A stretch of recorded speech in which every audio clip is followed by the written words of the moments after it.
خد تعال تعال. رمضان بدأ، كل سنة وانتم طيبين.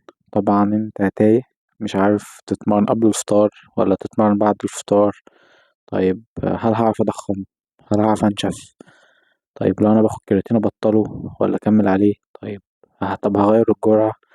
هنجاوب على كل الأسئلة الرمضانية دي وغيرها. لو عندك غيرها اكتبلي في الكومنتات. يلا كمل الفيديو. أول حاجة، خلينا متفقين إن اللي ملتزم بره رمضان هيعرف يلتزم جوه رمضان، واللي عاوز حاجة بيعملها. عاوز تنشف هتنشف بإذن الله. رمضان هيبقى فرصة كبيرة ليك إنك تنشف وتخس وتطلع بفورمة جميلة. عاوز تضخم وتبني عضلات هتبني عضلات، بس لو أنت عاوز ده، مش تاخد رمضان حجة وأنا هقعد من الجيم ولا مش هعرف آكل كمية الأكل أصل الوقت قليل. دي كلها حجج. أول حاجة هنتكلم عن التمرين. هتمرن قبل الفطار ولا بعد الفطار؟ أول حاجة، حاجة اسمها قاعدة ثابتة. الموضوع ده هيعتمد على وقتك الفاضي وأنت عاوز إيه من التمرين. هل انت حياتك كلها بتدور حول التمرين ولا انت ماشي في حياتك والتمرين هيجي في الوقت اللي انت فاضي فيه؟ بمعنى، دلوقتي انت واحد شغال صباحي، شغال لحد المغرب، فطبيعي مش هتقدر تتمرن قبل الفطار. فالمنطقي هنتكلم في الفترة اللي بعد الفطار. طيب هتيجي بقى هنا هتمرن قبل الفطار، قبل التراويح ولا بعد التراويح ولا قبل السحور؟ برضه هتعتمد على وقتك الفاضي وعلى حسب الجيم بتاعك. في جيم بيفضل فاتح لحد الصبح فانت تقدر تتمرن فيه قبل السحور. لا، في جيمات بتقفل الساعة 12 بالليل، فانت قدامك يا اما الوقت بعد الفطار قبل العشاء يا اما بعد التراويح، فانت تختار الوقت المناسب ليك. طب ده هيفرق في حاجة؟ لا، مش هيفرق في حاجة اطلاقا. هل هيأثر على أدائك في التمرين؟ لا، مش هيأثر على أدائك في التمرين. طيب لو أنا فاضي الصبح، هل لو اتمرنت قبل الفطار وأنا صايم ده هيأثر على تمريني؟ هتخليني أخسر عضلات، مش هبقى قادر. جسمك ربنا خلقه لنا بيتكيف على أسوأ الظروف، فطبيعي أول يوم يومين تلاتة تحس إنك مش قادر تتمرن. ده طبيعي، وضع جديد وستريس جديد أنت حطيته على جسمك، فطبيعي ما تبقاش قادر. لكن رابع يوم خامس يوم لحد آخر رمضان هتتعود على كده.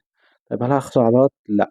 عضلاتك هتعتمد على أكلك، وأنت كده كده بتحط ستريس على العضلة، فمش هتخسر عضلات. بالعكس، أنت لو عاوز تبني عضلات أكتر هتزود أكلك هتبني عضلات، وعلى آخر رمضان هتبقى عامل فورمة زي الفل. وأنا أصلا من رأيي إن رمضان فرصة إنك تتمرن فيه قبل الفطار. طب ليه؟ أنا شايف إن دي فرصة مش هتتكرر تاني، وإن الإنسان عشان يتطور محتاج يعلي على نفسه ويتحط في ستريس أعلى ويتكيف معاه ويتغلب عليه. فإحنا طول رمضان بناكل قبل التمرين، بنفطر وبناكل وجبة كمان ووجبة قبل التمرين وبنروح نتمرن.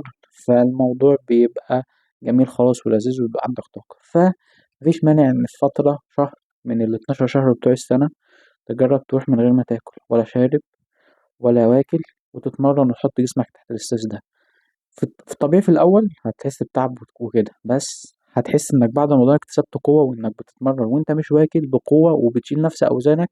بالعكس، أنت لما تيجي بعد رمضان تشيل أو تبقى واكل قبل التمرين أنت هتحس إنك جامد. أنت هتعلي على أوزان. إذا كانت الأوزان دي كنت بلعب بيها وأنا صايم، تخيل بقى وأنا واكل وجبة قبل التمرين واخد بري ورك. لا، ده أنا هروح في حتة تانية خالص. فالخلاصة، رمضان شهر عبادة مش شهر تمرين. واتمرن امتى؟ شوف الوقت اللي انا فاضي فيه، الوقت اللي مفهوش عبادات، اللي انا ما فيش عندي شغل، ما عنديش مذاكرة، الجيم بتاعي فاتح فيه، هو ده انسب وقت ليا. مش اي حاجة تاني. واتمرنت صايم، اتمرنت فطران، مش هيأثر على عضلاتك. اللي هيأثر على عضلاتك المينتاليتي، عقليتك. انت لو مقتنع انك كنت داخل التمرين صايم مش هتقدر تشيل وزن، مش هتقدر تشيله لو اتنططت. طيب لو انت واكل ومقتنع انك مش هتقدر تشيله مش هتشيل الوزن. فده كله هنا. نتكلم على الكرياتين في حلقة تانية عشان الموضوع ما يطولش مننا. ولو عندك أي سؤال غير الكرياتين بخصوص رمضان، تغذية، تمرين، أي حاجة من دي سيبولنا تحت في الكومنتات. سلام عليكم.